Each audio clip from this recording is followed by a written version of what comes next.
ఈ స్టేజ్ రావడానికి, ఈ జాబ్ కొట్టడానికి ఎన్ని అయితే బాధలు పడ్డావో ఒకసారి ఎక్స్ప్లెయిన్ చేయి. చాలా మంది స్టూడెంట్స్ అయితే ఉన్నారు, నెగ్లెక్ట్ చేసే వాళ్ళు చాలా మంది ఉన్నారు, వాళ్ళకి నీ ద్వారా ఎంతో కొంత మెసేజ్ అయితే అందాలి. ఈ ర్యాలీకి ముందు 2 ర్యాలీస్ అటెంప్ట్ చేశాను. Nellore rally and Narsapeta rally attempt చేశాను. కానీ నాది రెండిట్లో ఫిజికల్ ఫెయిల్ అయిపోయాను. తర్వాత సోషల్ మీడియాలో కొంతమంది దగ్గర సజెషన్ అడిగాను. చాలామంది సుధాకర్ అన్న అని చెప్పేసి విజయవాడలో ఉంటాడు, ఇట్లా ఇందిరాగాంధీ స్టేడియంలో ప్రాక్టీస్ చేయిస్తాడని చెప్పారు. నేను అన్నయ్య వీడియో చూశాను.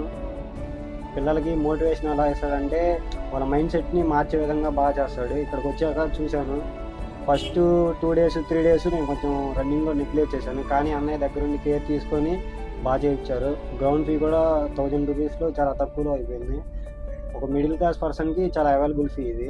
అన్నయ్య హార్డ్ వర్క్ చేయించడం కానీ, అలాగే రన్నింగ్ అయిపోయినాక మనం చూసుకునే విధానం కానీ, మనతో ఉండే విధానం కానీ, మనం ఇచ్చే డిసిప్లిన్ కానీ అన్నీ బాగుంటుంది.